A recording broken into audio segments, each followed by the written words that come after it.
Hola, veamos algo fundamental para los sistemas de combustible de una manera general.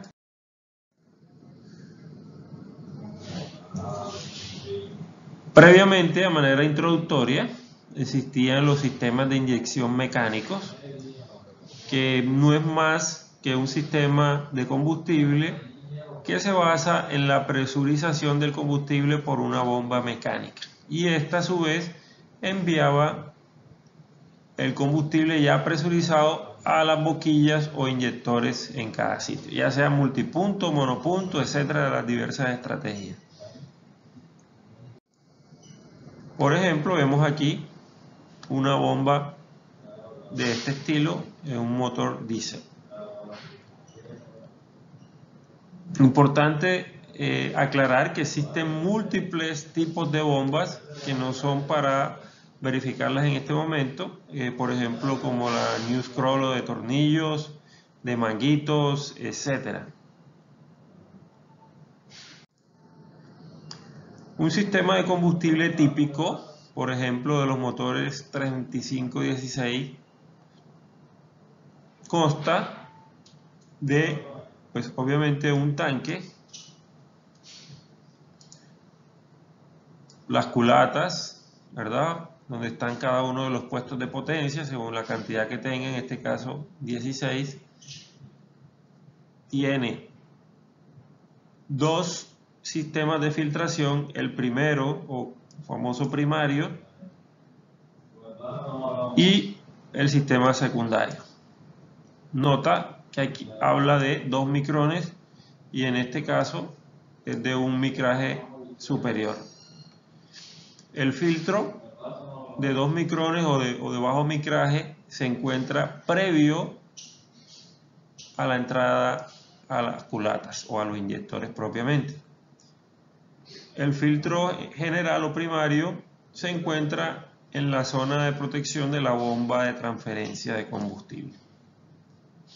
Además de eso, tendremos un regulador de combustible que su función será regular la cantidad de flujo que se devuelve al tanque y evitar que suba la presión o baje la presión por encima de los rangos requeridos.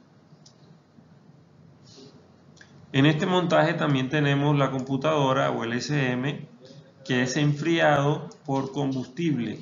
No hay contacto con la parte electrónica, solamente por fuera le remueve la temperatura. También tenemos un interruptor de presión diferencial de combustible que nos va a estar informando antes y después de los filtros cuál es el diferencial de presión y nos indicará si está taponado o no.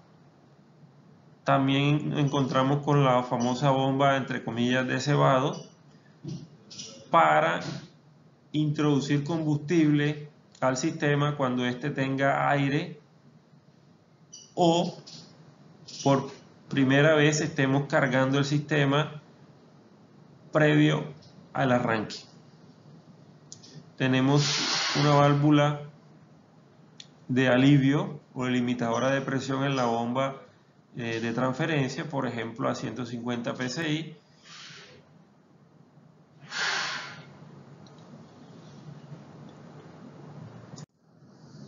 Aquí vemos un ejemplo de la bomba de transferencia. En realidad es una bomba pequeña de tipo engranajes. Lo que hace es transferir, como su nombre lo dice, el combustible por las líneas de baja presión antes de ser presurizado como tal. Aquí vemos, también cuenta con un tornillo donde vamos a encontrar una válvula de presión y es de tipo engranaje como lo estamos viendo en la parte anterior, engranajes simples. Aquí vemos una foto donde encontramos los filtros secundarios de combustible con su respectivo diferencial y la bomba de cebado o de carga que veíamos. En este caso es manual, pero también encontramos otras bombas tipo eléctrico que se encienden cada vez que usted gira el switch en la cabina previo al arranque del motor. Por ejemplo, aquí lo vemos más de cerca, de bomba tipo manual. Generalmente uno presiona esta perilla, la desenrosca y luego presiona hasta que se note la elevación de presión por dificultad de seguir aplicando movimiento a la perilla. Acá vemos ya cuando el combustible llega a las culatas a cada uno de los puestos donde va a ingresar a los inyectores. Vemos cómo hay dos tuberías y de esas tuberías en paralelo a cada culata van saliendo las líneas que ingresan y retornan de combustible. ¿Sí?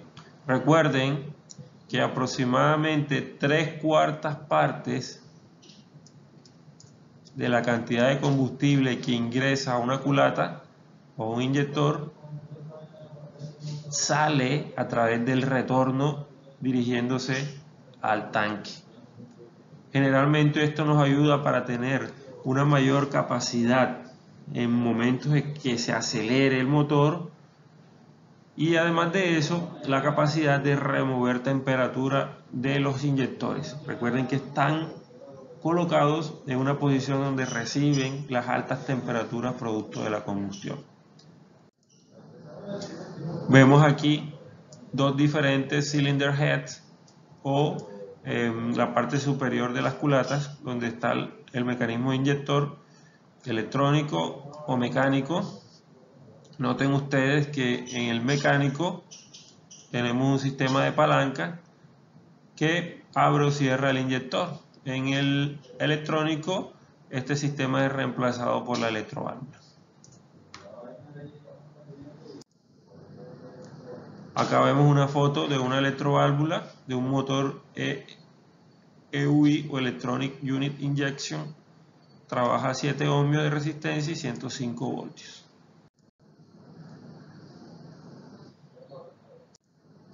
Acá vemos una foto típica de un regulador de presión de combustible en el cual les recordamos que este trabaja a un nivel superior a las culatas para evitar el retorno y la despresurización o la descarga del sistema. Esta es una válvula la cual cuenta con un pequeño orificio cargado por resorte que a medida que se va acelerando el sistema va aumentando la presión y apertura gradualmente el carrete, derivando el exceso de flujo hacia el tanque. A lo largo de la historia, la evolución desde los primeros inyectores tipo lápiz a los que hoy día conocemos como bomba inyector o inyector bomba, en general lo que hemos ido haciendo en la historia es agregando, por ejemplo, miren como aquí hablaban de de inyección directa, ¿sí? De sistema de dosificación por manguito.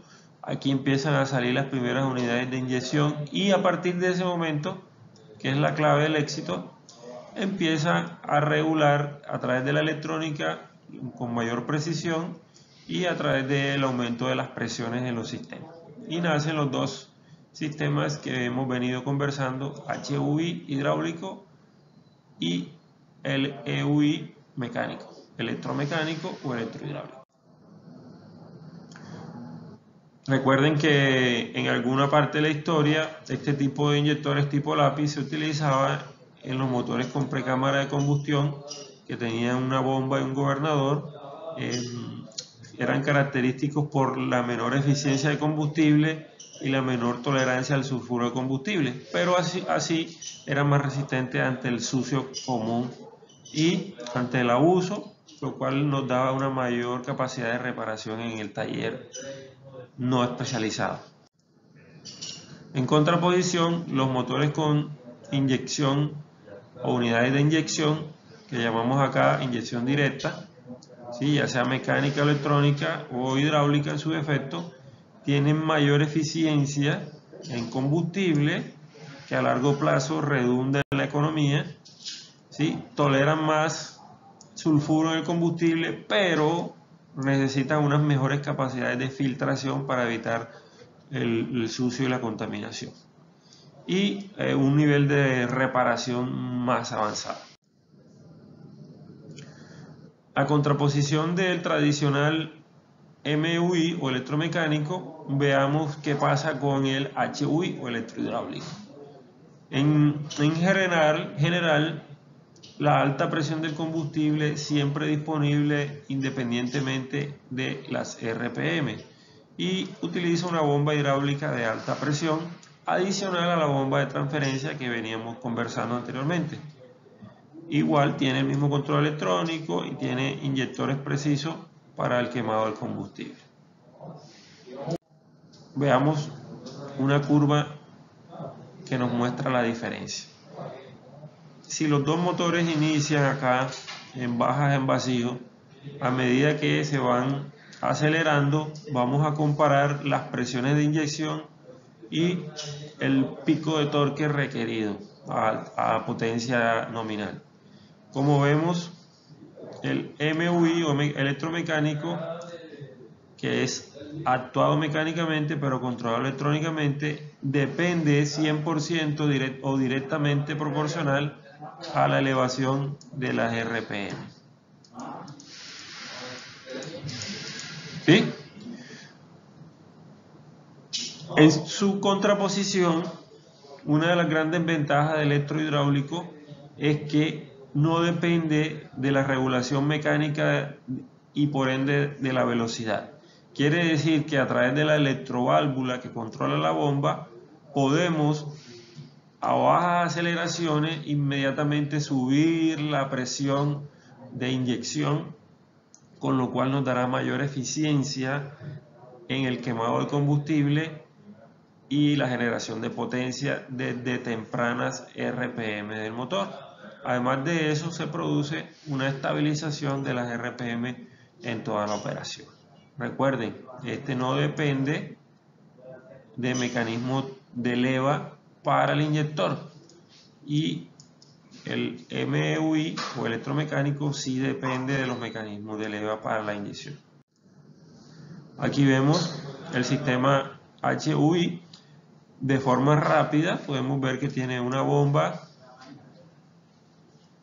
un sistema de enfriador, un sistema de filtración, tiene una cámara donde se guarda el aceite y que es monitoreada por dos sensores de presión y temperatura, y tiene una bomba especial o hidráulica que es la que se va a encargar de subir el régimen de presión alta para suministro a los dos inyectores.